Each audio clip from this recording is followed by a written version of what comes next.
Oh, sorry, bud. It's okay.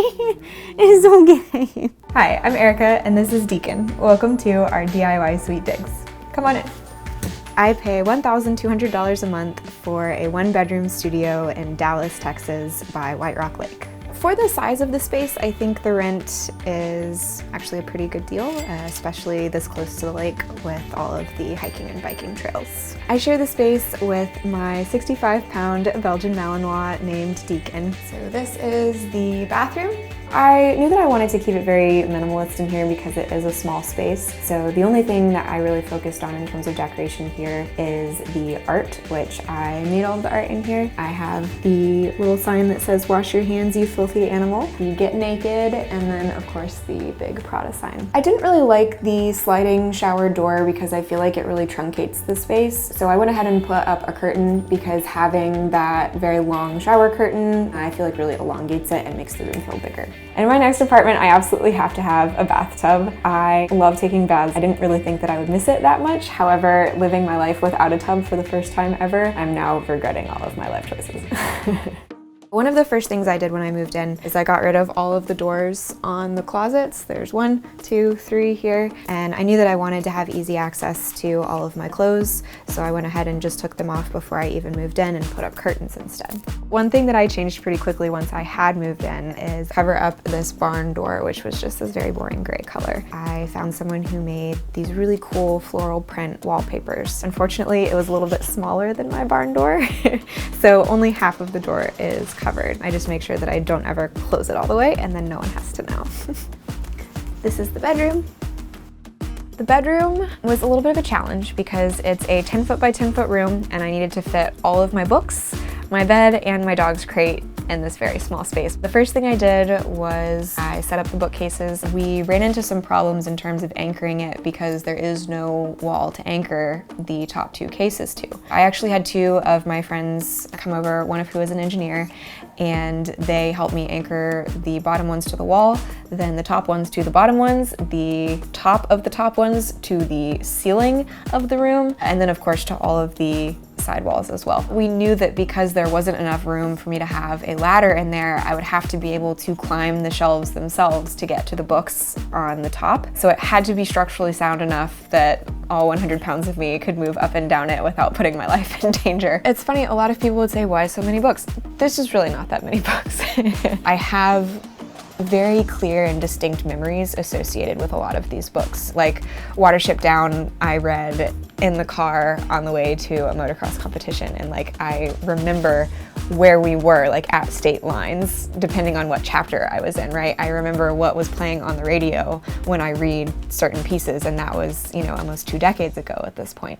I really struggled with the bed because I needed a way to fit both my dog's crate and my bed in the same footprint with as much storage attached to it as possible. I got an idea from IKEA hackers there was a college dorm that had used Calyx underneath their lofted bed. And I thought, well, what if I used Calyx on 2 of the sides, the side and the back, and then did a malm also on one side. Then I could put standard bed slats across the top, put the crate underneath, and then I can pull the crate out and access the storage as well. And it turned out really well.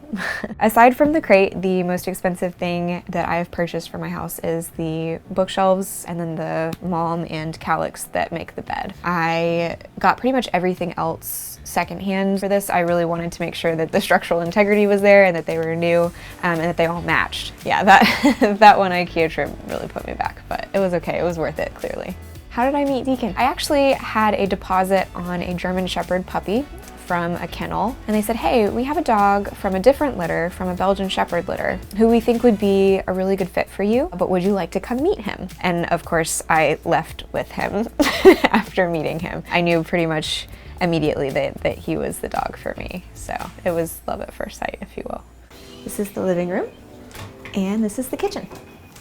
So the kitchen and the living room are just all one big room. Whenever I'm baking, I tend to be watching TV at the same time. Usually it's a hockey game, but sometimes I will put on the Great British Bake Show and watch that while I'm baking, and that's like a special treat. So I found out I had celiac disease my freshman year of college. So I learned very quickly that if I wanted a good tasting dessert, I had to pretty much make it myself, which thankfully is not necessarily the case anymore. But that necessitated getting a couple gluten-free cookbooks, specifically how to make cupcakes, because that is my vice. I found a wall hanging that I really liked, but several $100s, definitely could not afford that. So I went to Home Depot, got myself a dowel rod, ordered a bunch of yarn on Amazon, and then I just sort of put it together in a way that I thought looked good. And I think I did a pretty good job. I actually found an art installation that was being taken down on Craigslist for $20, which was basically this, but quite a bit larger. And as you can see, I cut off the sides and turned two of the sides into those shelves.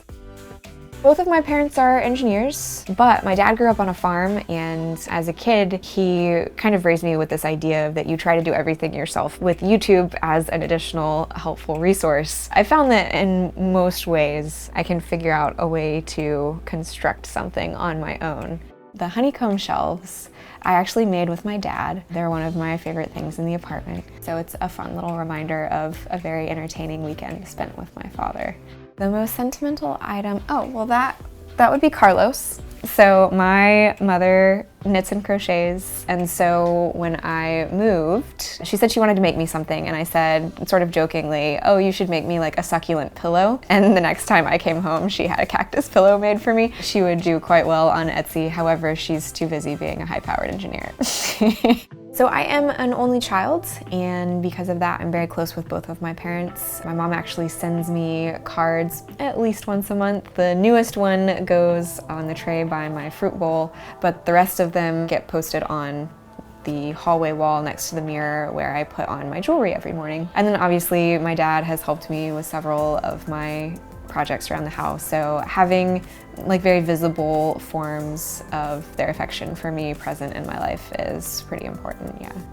I definitely like to keep things tidy. I'll let like a little bit of mess build during the day, like I might leave some dishes in the sink or something, but every night before I go to bed, pick up all of Deacon's toys. I make him help me sometimes, so that when I wake up every morning, I have like this clean slate to start my day. Part of what I love about this apartment is the fact that my view is very calming. And I can just sit there and write for hours while looking at the preserve. I have my bird feeder set up there for that exact reason. I have all kinds of birds that will come and eat. You get like this really wonderful juxtaposition of like wildlife, but then also like creature comforts indoors, which I really enjoy. Thanks for watching my sweet digs. To watch more videos like this, click here. To subscribe, click here. Say bye, Deacon. Bye.